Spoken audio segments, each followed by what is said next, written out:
Hello, everyone. Welcome to the Ice Cold Takes podcast. I'm your host, Joey DeMeglio, and this week I'm joined by CorePython to talk about the Mets and their trade deadline acquisitions, as well as a bit about the Rangers and some potential lineup decisions that could be made this season.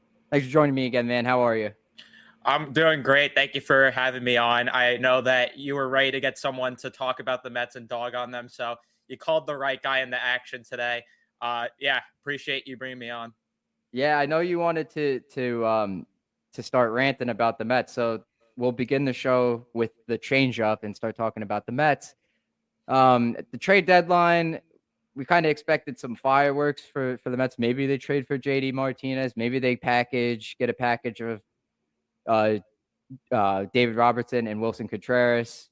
That didn't happen. Juan Soto was out there, and the Padres ended up getting him. So the Mets ended up getting Darren Ruff for JD Davis and a pack of prospects, including Thomas Szapucki, who I don't even think they're going to amount to anything.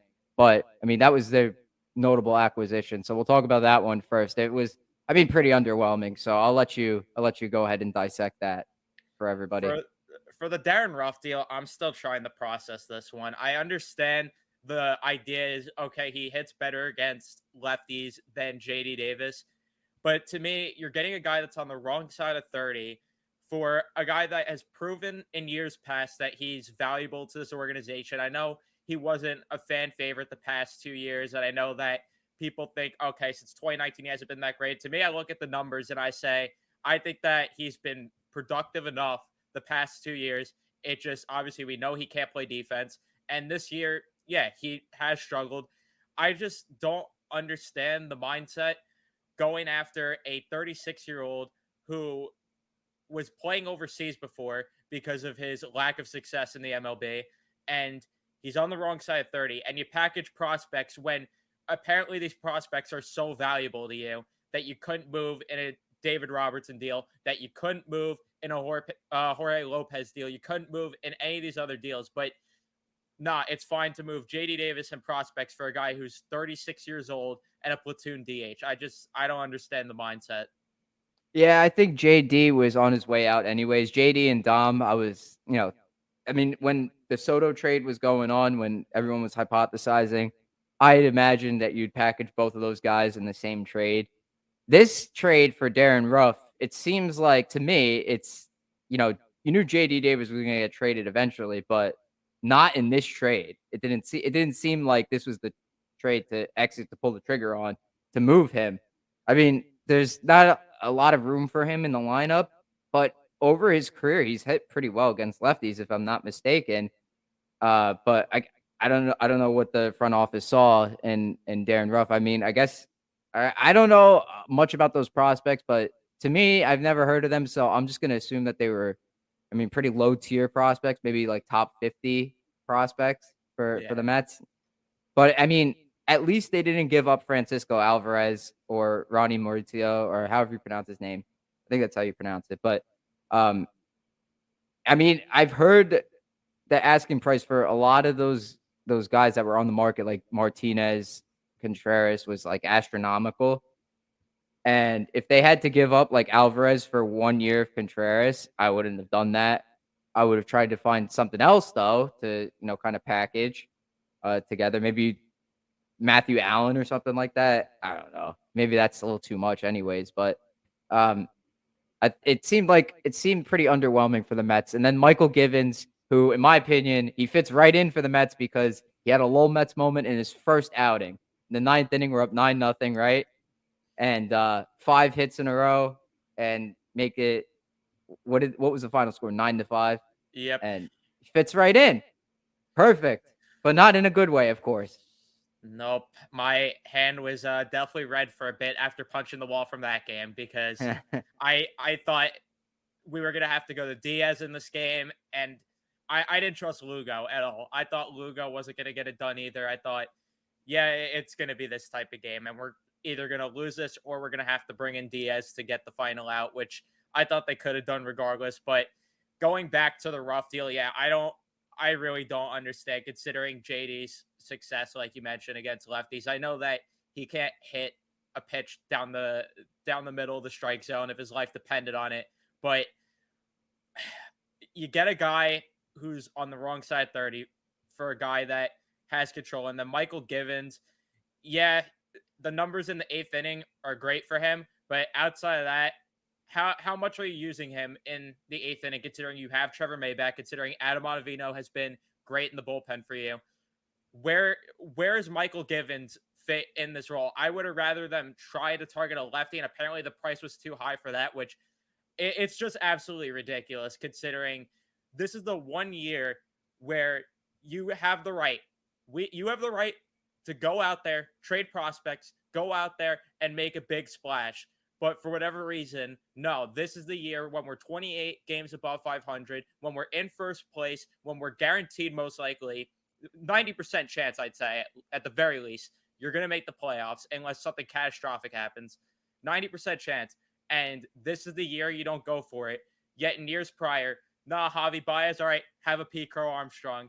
Oh, Edwin Diaz, have a Jared Kelenic. Marcus Stroman, okay, have a Semyon Woods Richardson. I just don't understand why this is the year the prospects are so valuable now. Yeah, and you bring that up, that's a good point because this core of Mets, like we have aging players. Marte's older. I almost called him Kanya. Canna is older, right? Who else did we get this offseason that's Scherzer. old? Scherzer's older. We got like all the Chris Bassett's not like incredibly young, I don't think. But Nope. And to add to that, you don't know if DeGrom's coming back. He's looking like he's going to opt out. Edwin Diaz, who knows if he's coming back? If he does, is he going to have the same year that he's having right now? For Brandon Nimmo, is he going to walk? There's just so many question marks going into this coming offseason, and you have the team in place. You just need to fill a couple holes, and now is the time. And they fumbled bad. And when I look at teams now like the Padres who loaded up, when I look at the Dodgers, when I look at even the Phillies, Castellanos, I think he's bound to heat up at some point. They have Schwarber. Harper's not in the lineup right now. When he gets back, who knows what's going to happen? Bohm's been doing good for them. Real Muto. To me, I look at this Mets lineup and they have solid players, but outside of Marte, you could even argue he's not really this type of guy, but Lindor and Alonso are the real difference makers. To me, there's just not enough difference makers in this lineup. yeah, and it's tough. It's tough because like the Phillies have been so down in the dumps like for a while, and now that they fired Joe Girardi, they're kind of heating back up. So it's kind of scary to see them put their name in the hat and mix for contention. You have to take at least three. We have big set against the series against the Braves. You have to take at least three of these five games that we're playing against them. 3.5 game lead. You have to take at least three. Any less than that is going to be really, really tough. You're making it hard on yourself. And the Braves, I don't even think they've played like winning ball clubs recently. I know they played Arizona, so they took advantage of it. They just kept winning. And what you were saying about DeGrom, I'd be shocked if Steve Cohen didn't offer that man a blank check as soon as he opts out. It's got to be like for a guy like DeGrom, if he opts out, the second he opts out, Cohen's got to have a check in his back pocket and say, "All right, here you go. Try turning this down." My issue with that is that the Dodgers are a team that would be foaming at the mouth. Division rivals, even the Atlanta Braves, who have cheaped out before. I heard about that. They're probably going to be foaming at the mouth. There are so many teams in this league that would be willing to give DeGrom that same blank check.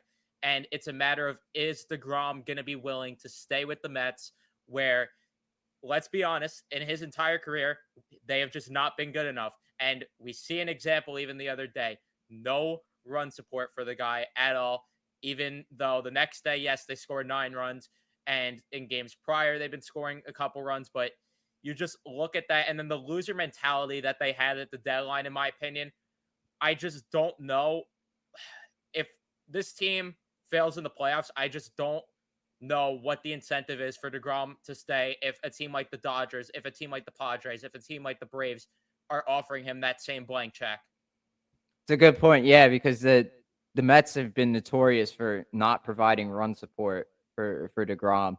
I saw a crazy stat think it was yesterday or the day before, where it's like he has had no decision, like a no decision or not fact, yeah, like a no decision, and like over 30% of his starts in his Embarrassing. career. Yeah, it's embarrassing. Like the guy is comes out and it's he's throwing 101, 102 miles per hour. I've never seen him throw this hard.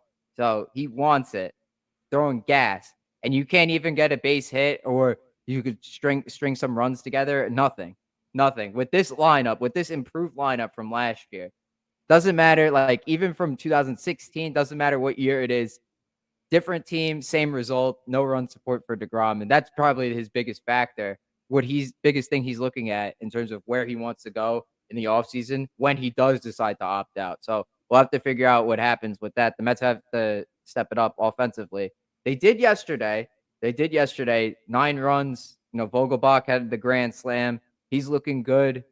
Pretty good plate discipline. I mean, he does strike out a lot, but he does walk a pretty sizable amount. And it was nice to see him come through with the bases loaded for his first career home run as a Met. And then Alonso is looking good. Lindor is also looking pretty good. He's got like a 10+ game hitting streak now, right? Yeah, I believe so. And like I said, yeah, he's one of the few difference makers in this lineup. And I just look back to 2015, and this team feels so awfully similar to that. And what do? They go out and get a Yoenis Cespedes, and it pushes them over the edge.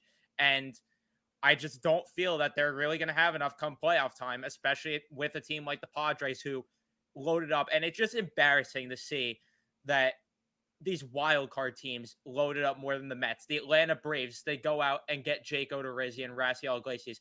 The Phillies even get Noah Syndergaard. They add David Robertson and a couple other pieces. And then you have the Padres who go just balls to the wall, get Soto, get Bell, get Hader.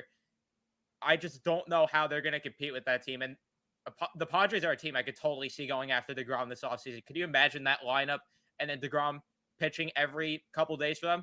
DeGrom's not going to lose a Game game. over. DeGrom's Game not over. going to have the same losing record that he's had in years past, the 500 record.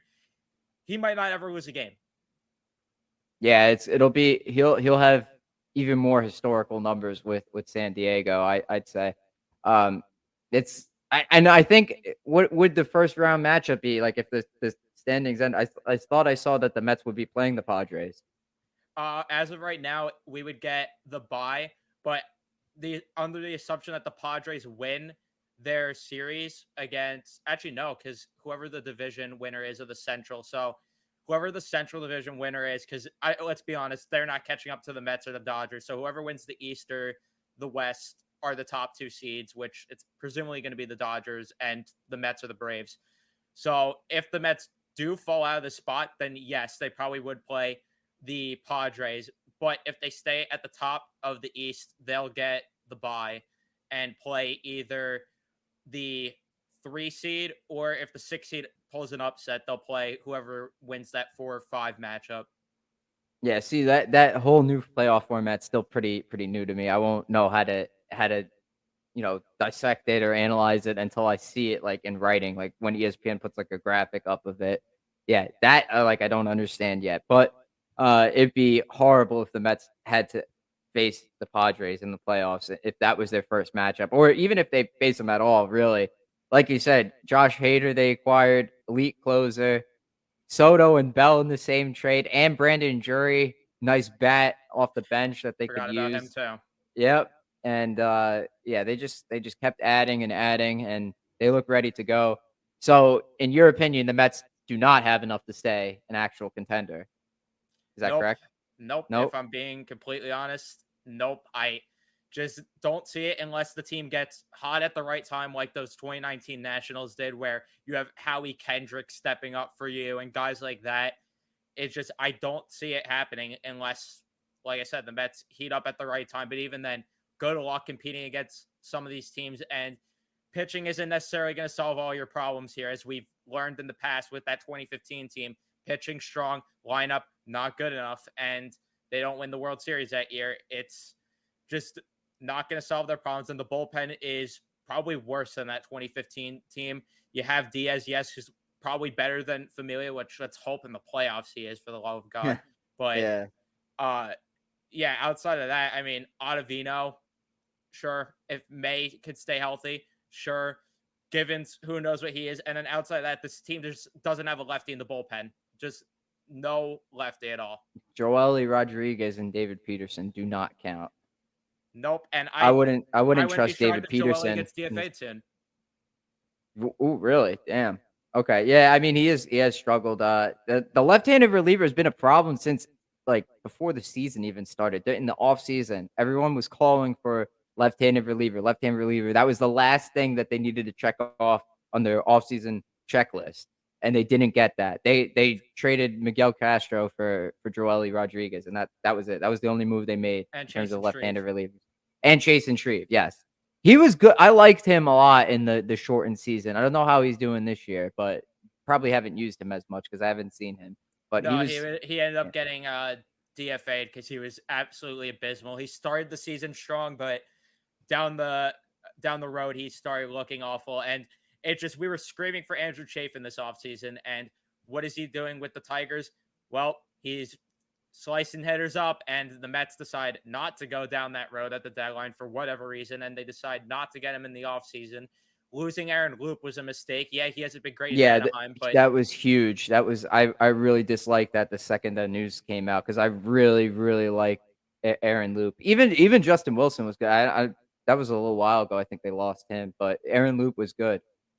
yeah, yeah. Wilson is another one where people were mad at the decision, but then they brought in Loop. Loop was better, and everyone thought, okay, well, we'll be fine with Joely. Surely everything will be great. No, Joely Rodriguez is just outside of being a character in the clubhouse from what we see. Coming out of the bullpen, I want to vomit every time I see him run Oh my out of that bullpen. It's awful. Just so many guys: Yohan Lopez, Adonis Medina, and Steven Nagosic and his stupid mustache. Just watching these guys trot out of the bullpen, I want to vomit. It's what are we? The Philadelphia Phillies of 2019 or 20, whatever it was, when they had that historically bad season. Yeah, I mean it was rough to see all those guys come out and DeGrom start and then just completely shit the bed.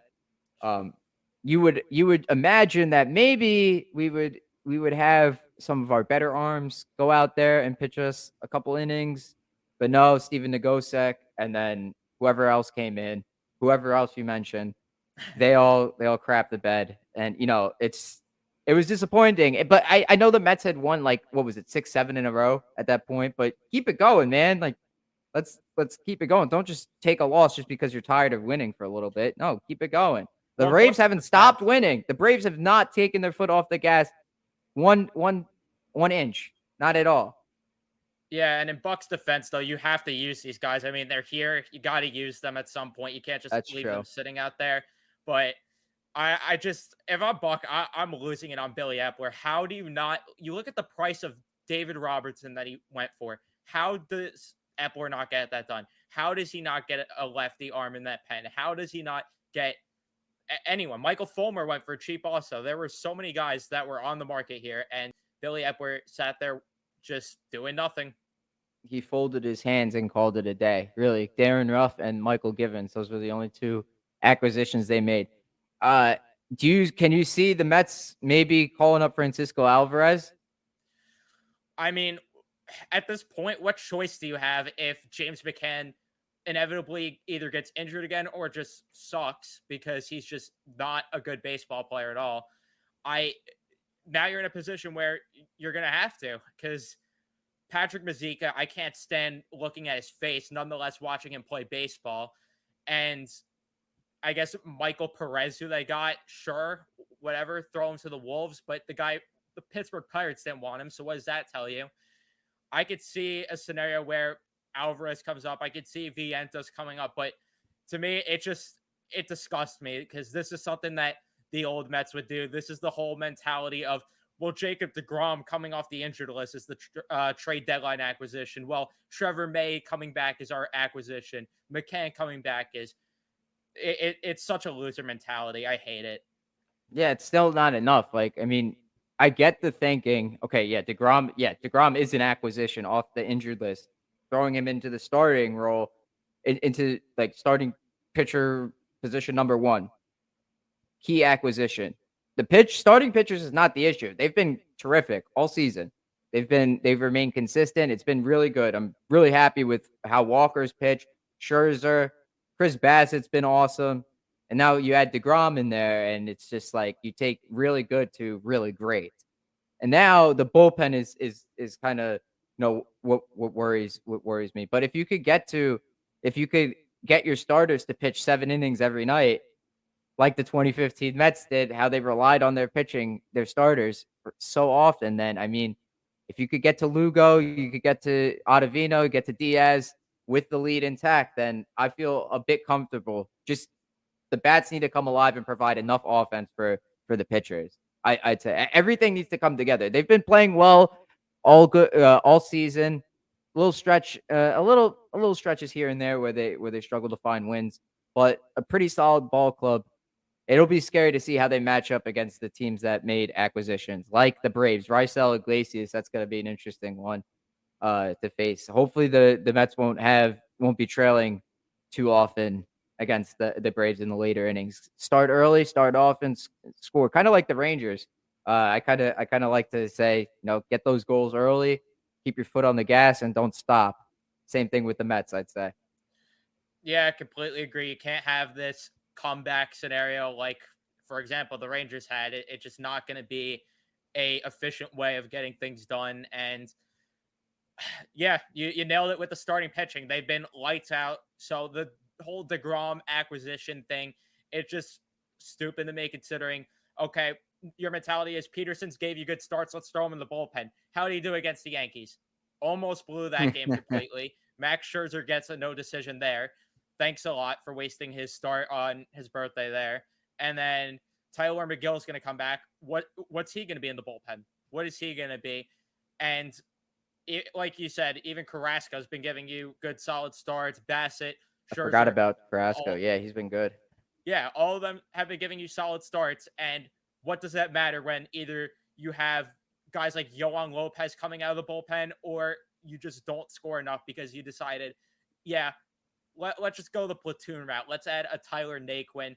Let's add a Darren Ruff and call it a day instead of adding a JD Martinez, instead of adding a Christian Vasquez, Wilson Contreras, guys like that that are going to make a difference. And it just disgusts me seeing the price that these guys went for, but apparently it was too astronomical for the Mets because I don't understand. I don't understand how Trey Mancini went for the price that he did, but the Mets couldn't pull off a similar deal. I would have moved Davis for Martinez and Vasquez. I would have moved him in a package for that. That would have made sense to me. Moving Davis in that kind of package. Okay, Martinez is a good player. I mean, he's got good career numbers, and then you're getting your catcher that you need. Unless the Mets really think that Francisco Alvarez could come up right now and start producing, a la Michael Conforto, 2015, when he went from Double A straight up to the majors and started kicking ass. It's gonna be really tough to. It's a lot of pressure to put on a kid like that. I mean, I'm excited for Alvarez. I think he's gonna be good, but it's a lot to ask for someone to be called up and immediately start producing.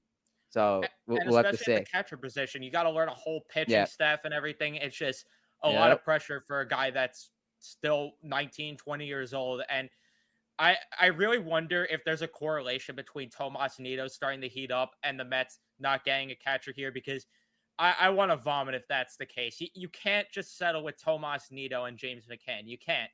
It's just embarrassing, again, considering what Vasquez went for. And like you said, would have made a lot of sense to get Vasquez and Martinez, and you trade a guy like Davis, or you trade a guy like Dom Smith, considering what the Red Sox have done, where they've kind of done a soft retool, soft sell, if you want to call it that, where they get guys like Tommy Pham, they get Reese McGuire, guys like that in return, and they still want to remain somewhat competitive just because of that extra wild card spot.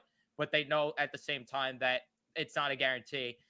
You had the opportunity, and to me, I don't understand why this organization values Ronnie Mauricio the way they do, considering the fact that where is he going to play? Where is he going to Right. play if Exactly. Brett Baty Yeah. comes up, plays third? You have Lindor as your shortstop for the next decade. Jeff McNeil's out moving away from second. And even then, Mark Vientos might come up. Okay, you throw him at second. McNeil's either going to be the DH or Vientos will be the DH.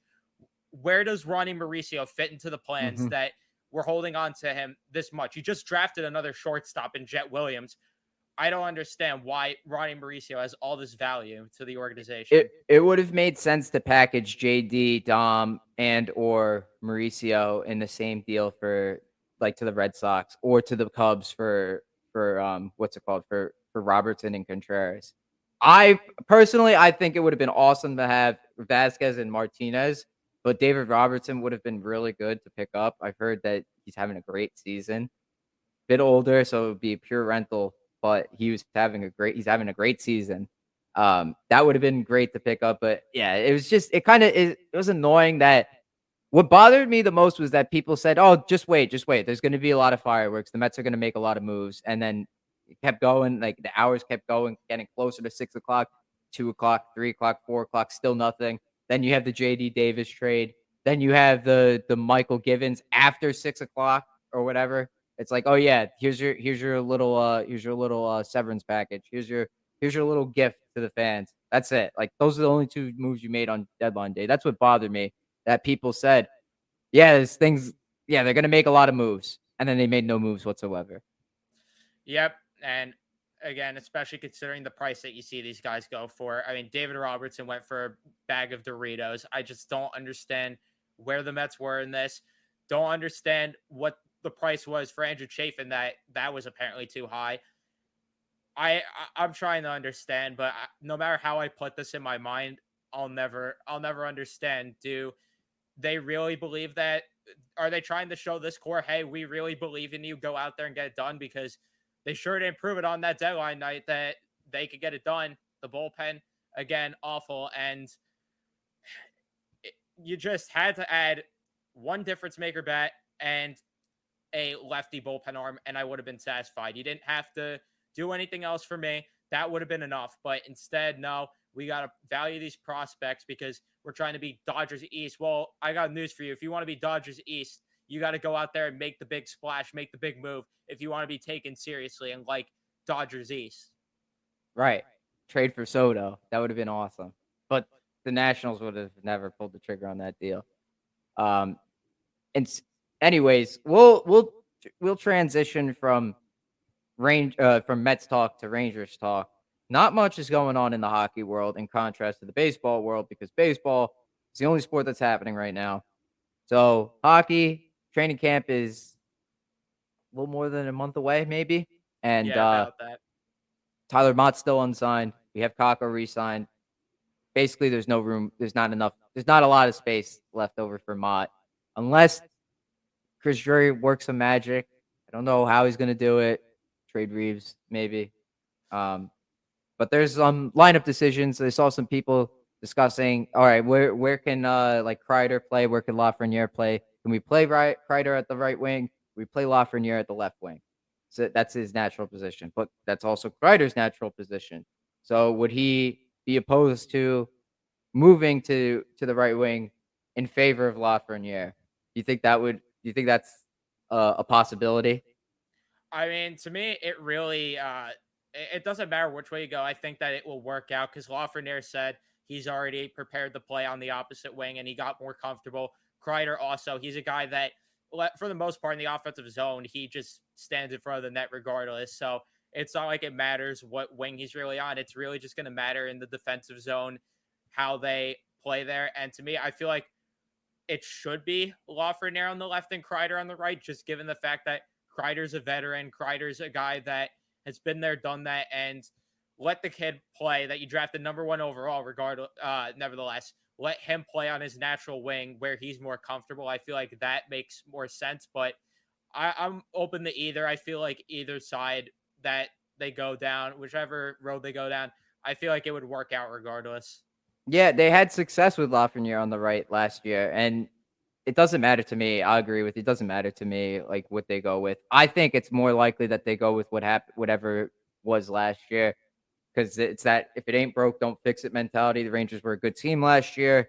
You know that was for a nice almost 10 game stretch. They had a pretty good amount of production that line the way it was. So Gerard Gallant to me, it seems like if it was working, he'll stick with it. You know, like the deep pairings, he stuck with all season long. No changes made whatsoever.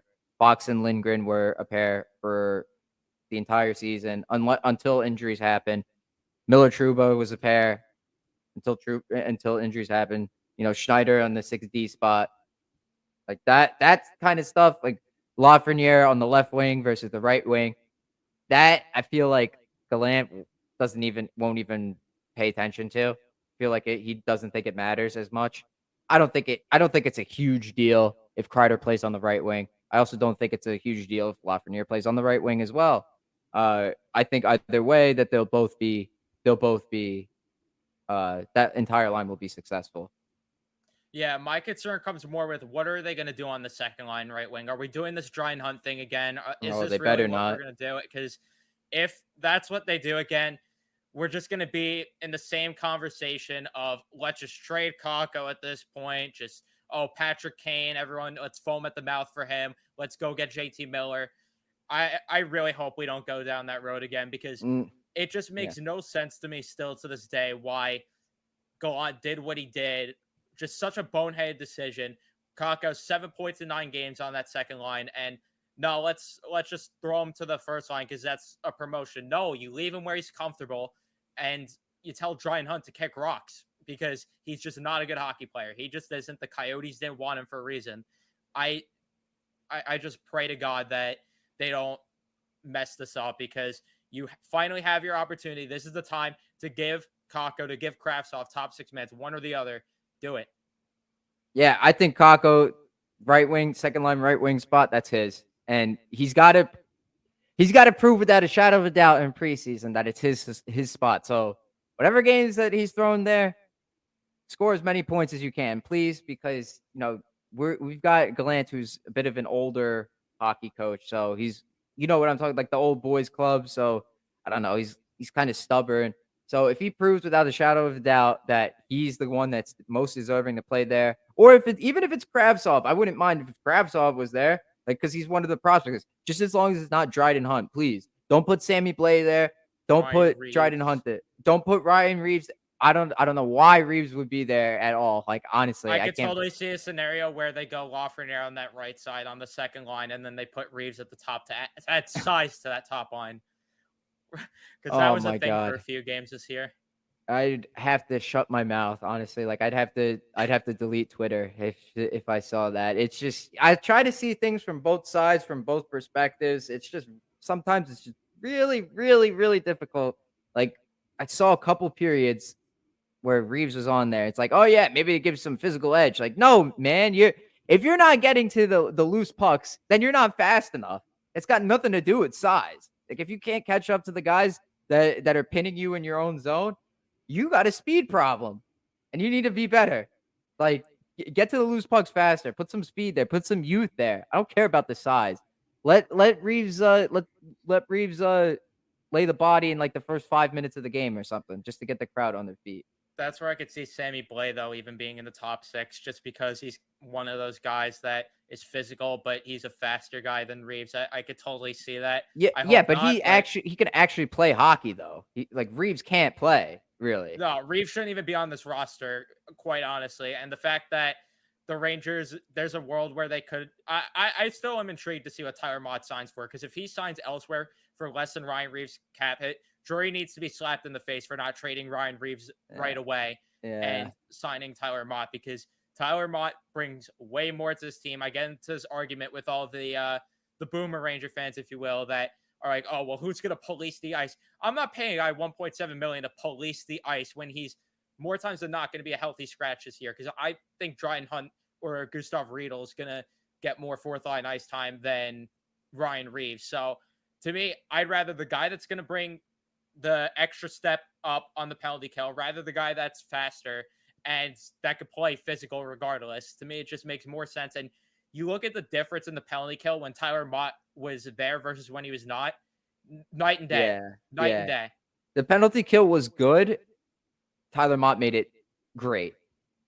Yeah. If I had to sum it up like that. He just like as soon as he got there, the Rangers started, when the other team was going for a change when they had possession of the puck, would skate it out past the red line and then skate it all the way back to their own, or pass it all the way back to their own end and kill like another 30 seconds. They all started doing that once Mott stepped up, once he came to the Rangers. I remember I was at the game. It was the Rangers versus the Penguins. It was like the first game post trade deadline, and or second game, sorry, because they played the Devils like right on deadline day. Not that That was game, that horrible game. game. Oh, That was a horrible game. And then the Penguins won. It was a whitewash. They destroyed the Penguins, and a big reason for that was Tyler Mott's penalty killing abilities. He was great pickup for the Rangers. I hope they could find a way somehow, some way to sign him. Not looking good right now. The Rangers don't have much cap space. I'm gonna take a look on Cap Friendly right now. Uh, we'll see what it is. But I mean, I think they have Mott 1 was million cap space with 22 guys on their roster because once Blay is activated, that's 22. And he's on LTIR, so his cap hit, whatever the cap space is, it counts. And then they're going to need another defenseman probably, which, could you imagine Jared Tenorti somehow is the sixth defenseman next year? Oh, no, it can't. It can't be like if that's it is, why I'll I think cry. Zach Jones is hungry enough to earn a spot this year. Like the kid, I forget what he said exactly last year, but he said when he got sent down, he took it like a champ. Like he said, like I got to prove that I'm better than these guys. He said something along those lines, and I was like, yes, all Which, right, this is Jonesy, good. I love you. You didn't have to prove anything. You're better than Patrick Nemeth. You could skate. I know he knows he knows He that. knows. I He know knows. that. You know that. All Rangers fans know that. But Gallant doesn't. Gerard Gallant does not. Yep. Jury does not. It's the same. There's certain moves that I want the Rangers to make. Fox and Miller, for example, but they won't do it because if it ain't broke, don't fix it. Fox and Lindgren has been so reliable, but at times they weren't reliable. At times like when Lindgren was all banged up, when Fox was banged up, they weren't as good as they were in the first half of the season. So it would make sense to me to try Fox and Miller. Just see for even just one period, just try it out and see how good they are together. Maybe it's You something never we'll see know. in preseason. Please, like I want to see it. Their skill sets match so perfectly. And Lindgren, I mean, I guess you would put Lindgren with Truba. That would be a I nightmare. I'd love Lindgren and Schneider. I thought that was a solid pair when they were together when Fox went down for a bit. I And thought that Truba pair is a was solid. 6D then.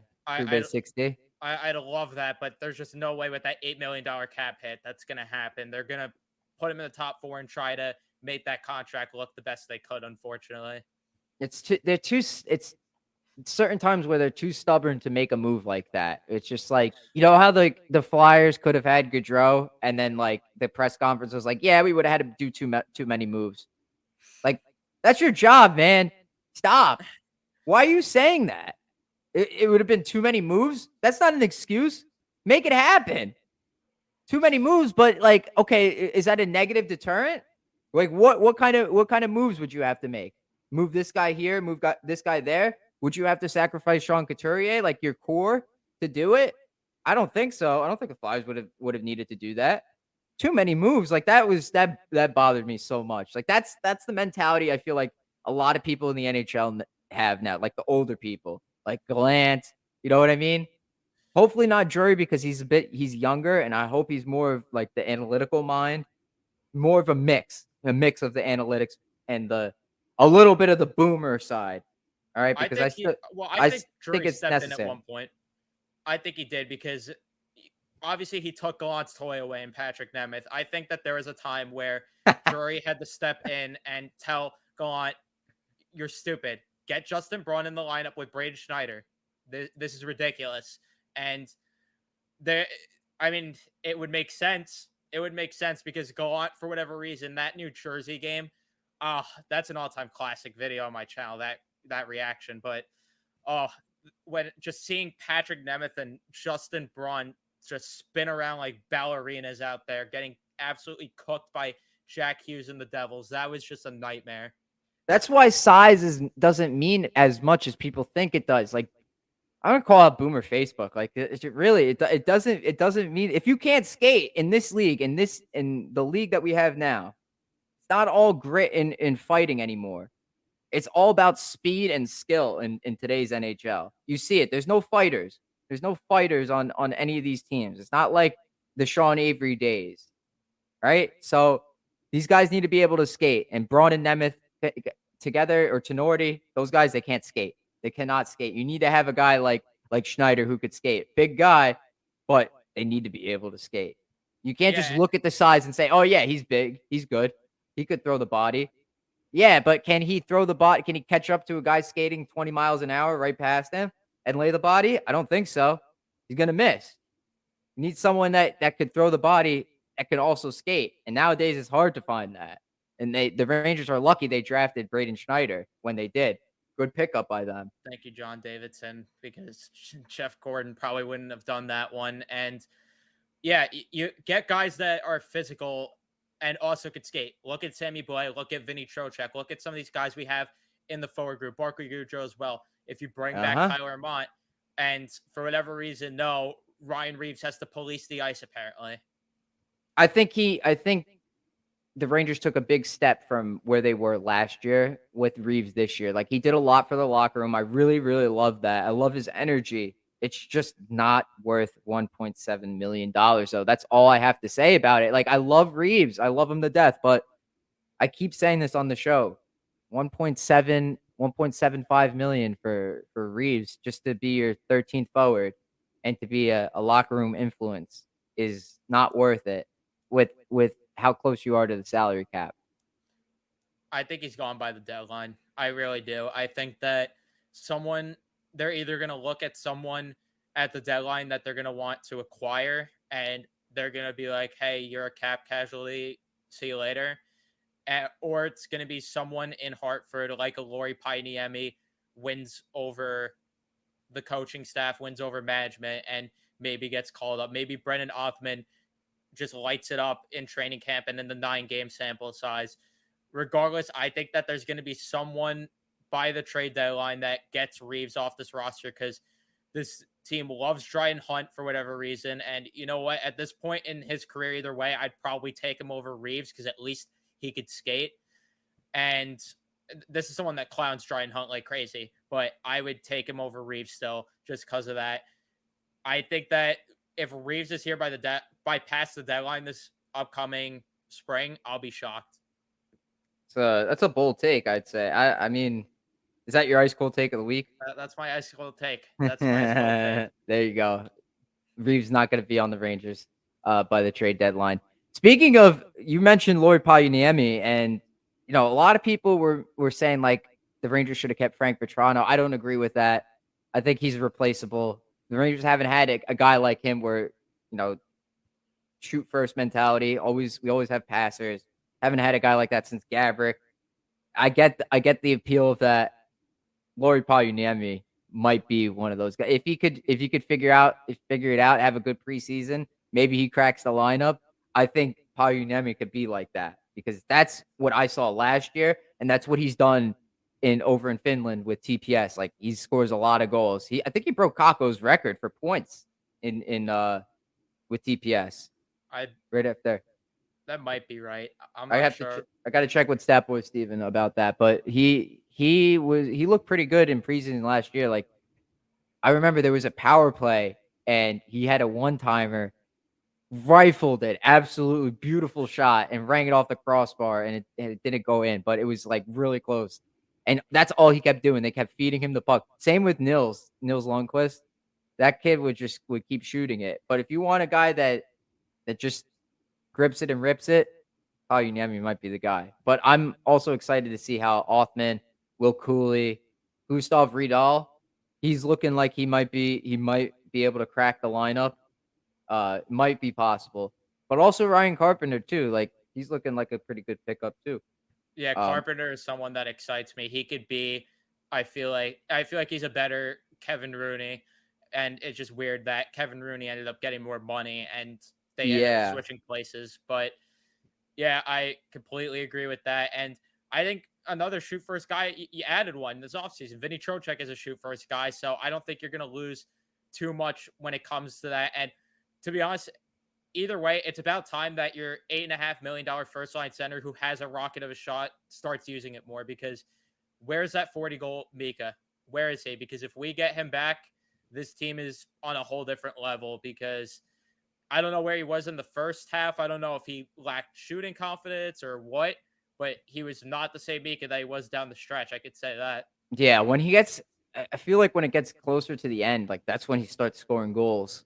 You look at the 1920 season, the end right before COVID, he went on a torrid goal scoring, like like, streak. It was insane. He got up to 41, it looked like he was gonna get to 50. The end of the shortened season, the COVID shortened season, after he got over his COVID, he started scoring goals. He got over 20. And then this year, he started scoring goals like crazy after the trade deadline, even in the playoffs, too. I also need Panarin to start shooting the puck more. He passed it way more right off the bat, like from the season when the season started. You could tell that all he wanted to do was pass it and he didn't want to shoot it. Only Which, had 20 goals, but 70 something assists. I need him to shoot more. sorry to cut you off, but it would work. It's going to work better with Trocheck than Strom, because Strom was that same type of guy where they were just passing it back and forth, playing catch instead of actually shooting the puck. And that was part of the issue there. You get Trocheck, he's going to actually shoot the puck. You at least hope. Okay, so Trocheck had like what, 50 something points last year, career high of like 70, 80 something points. I think Yeah, he's going to have a career year this year. I think Panarin is going to make him that much better. He's a I very solid agree. player. You put Panarin, who is Trocheck playing with Carolina, really? Like, was he playing? I believe Svechnikov at times, and no, because even then, he wasn't playing always with Svechnikov. I forgot honestly who he might have been playing with. I could check who, but I know in the playoffs at one point they did have him with Svechnikov, but I don't know Yeah, if it that was rings a always that bell. Yeah. way. I think was he playing with Natchez? I mean, Natchez was like, I mean, he's got talent, but he's not a fully developed player yet. If you're gonna give Trocheck Panarin a hundred 90 to 100 points score on the take it to the bank every year. He's gonna put up some good numbers this year. And then also, I feel like Kako, if you put Kako on that line, they're gonna tear it up.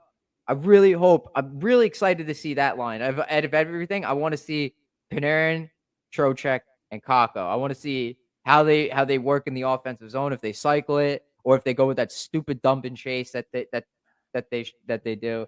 I don't Which, to think be it. fair, would work better if they have Kako and Trocheck on that line versus having Ryan Strom, who is just, let's be honest, he's softer than a baby's ass. Let's just be 1,000 with that. He's just not a good player. He's not.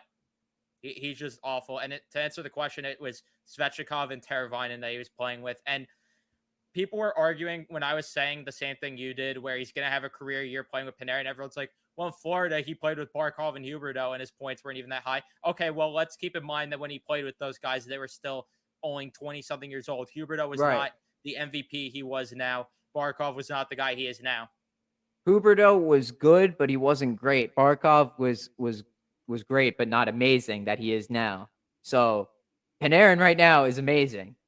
You give him an amazing player right now. Trocheck's in the prime of his career right now. He's a solid player.